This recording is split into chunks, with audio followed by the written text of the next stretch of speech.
মনের কথা হলো যে ওনার মতো একজন নেত্রীকে আমরা হারিয়েছি, এটা সবথেকে দুঃখের কথা। আজকে উনি বেঁচে থাকলে আমাদের বাংলাদেশের জন্য আরও কিছু করতে পারতেন এবং আমাদের নারীদের জন্য অনেক কিছু করতে পারতেন। আপনারা জানেন যে মহিলাদের শিক্ষা ব্যবস্থা থেকে শুরু করে অনেক কিছু উনি করেছেন, আরও করতে পারতেন। তো ওনাকে আমরা অকালে হারালাম, তো সেই জন্য আমাদের খুব দুঃখ। এবং আমরা মনে করি যে একজন মহিলা হিসেবে যতগুলো ভালো গুণের অধিকারী উনি ছিলেন সেগুলো আমাদের সবারই অর্জন করা উচিত। তার কাছে প্রত্যাশা থাকবে ওনার আব্বা জিয়া রহমান যেটা চেয়েছিলেন, একটা সুন্দর বাংলাদেশ, সুখী সমৃদ্ধ বাংলাদেশ করার জন্য তার মারও সেটা ইচ্ছা ছিল। এখন উনি ওগুলো পূরণ করবেন। উনি নিজেও বলেছেন যে আমার মা আর আব্বার যে স্বপ্ন ছিল আমি ওগুলো পূরণ করবো, একটা সুন্দর বাংলাদেশ গড়বো। এবং আমাদের প্রত্যাশাও তাই, আমরা চাই।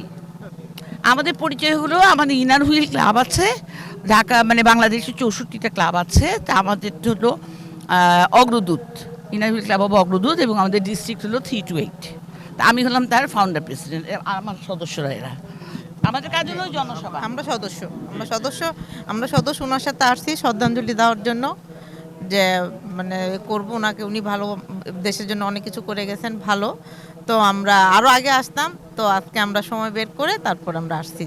আসসালামু আলাইকুম। আমরা জিয়া রহমান সাহেব এবং খালেদা জিয়া ম্যাডামের আত্মার মাগফিরাত কামনা করি। আমরা শ্রদ্ধা জানাতে এসেছি এবং কবর জিয়ারত করতে এসেছি। আলহামদুলিল্লাহ, আমরা ওনাকে শ্রদ্ধা জানাতে আসছি। উনি কি ছিলেন এটা বাংলাদেশের সবাই জানে, এটা আলাদা করে আমার মনে হয় যে বলার আর কোনো প্রয়োজন নাই।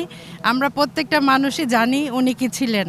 দলের না, উনি একটা সত্যিকারের একজন যে আদর্শ নারী, যা করতে পারেন সেরকম নারী ঘরে ঘরে হওয়া উচিত আমাদের মতো, এবং আমরাও হতে চাই ওনার মতো, অসুবিধা নেই।